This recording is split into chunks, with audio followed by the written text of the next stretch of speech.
Every time you scroll through a social media feed, your brain processes hundreds of unique visual stimuli in a fraction of a second. You are bombarding your neurological hardware with a volume of information it was never evolved to handle at this speed.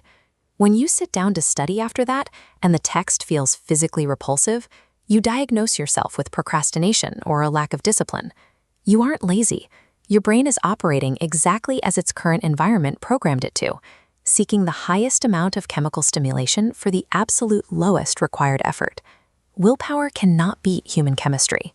To fix this, you need a system reset. You have to stop treating focus as a moral virtue and start treating it as a mechanical protocol. By patching the underlying hardware mismatch in how your brain processes rewards, you can bypass that initial resistance completely. You can train your neurology to crave the act of studying with the exact same intensity it currently craves your phone. Before you even attempt to open a textbook, we have to audit your current cognitive baseline. This graph plots dopamine. The flat baseline is everyday motivation. Massive spikes are chemical hits from digital entertainment. Putting your phone away crashes dopamine below baseline. The brain compares scrolling's towering yield against reading's tiny sliver, screaming at you to stop. The only technical solution is to artificially force that baseline down yourself, on purpose, before you begin a study block. Clearing the cache means enduring a period of zero stimulation. By starving the brain of artificial highs, you reset its scale. Once that scale is recalibrated, the relatively minor dopamine release you get from finally understanding a new concept registers as a massive, highly satisfying reward. This 30-minute countdown represents Protocol 01. The cold start. You must initiate a phase of absolute sensory deprivation. The parameters are non-negotiable. No digital screens, no ambient music, no podcasts, no conversation. You can sit in silence, or you can go for a slow walk without your phone. Within minutes, you will feel intensely bored. Your physical body will become restless. Do not mistake this for a failure to focus.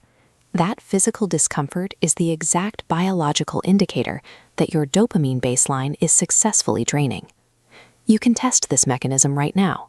Pause this video and stare at a blank wall for 15 minutes. Let your brain starve for input and note how aggressively it starts searching for a task to do. Directly after the cold start, you enter the 2-minute window of Protocol 02, the anticipation loop. This targets the prefrontal cortex right before you look at your materials. Close your eyes and visualize the internal mechanics of your work. Do not picture an abstract final grade. Picture the physical sensation of solving the equation, writing the code, or connecting the historical dates. Dopamine is actually a chemical of anticipation. It dictates reward prediction. By vividly imagining the exact moment a difficult concept clicks into place, your brain releases a preemptive wave of dopamine before you lift a pen. You are actively hacking your own reward prediction circuitry. You take the friction out of starting by ensuring the chemical hit arrives at the onset of the work. This style tracks Protocol 03, microbatching. You will operate on a rigid rhythm. One 50-minute sprint of intense, unbroken focus, immediately followed by a 10-minute analog recovery period. During that 10-minute break, you are restricted entirely to analog movement. You stand up, you stretch your legs, you drink water. You allow your eyes to focus on distant objects outside a window. On the left side of this screen are the actions that keep the system running. On the right is a fatal action. Checking your smartphone or reading a single digital notification during this recovery window destroys the session. Touching a screen during a break is not a minor lapse in discipline. It instantly spikes your phasic dopamine, corrupting all the neurological momentum you built over the last 50 minutes. The next study block will immediately feel like torture again. To maintain this structure for hours, you have to acknowledge that sustained attention physically depletes biological resources.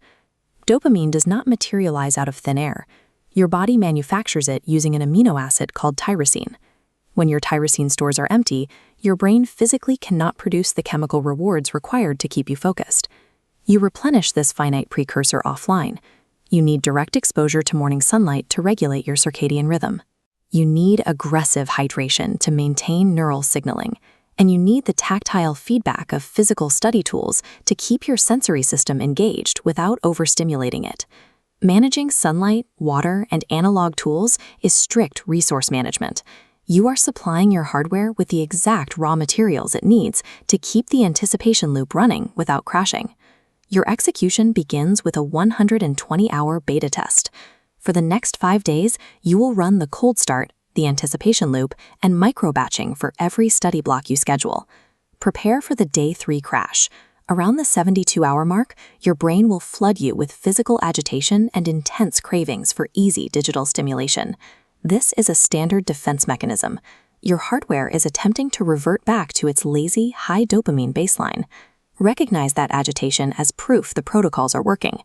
Push through the day 3 failure point and you finalize the reset.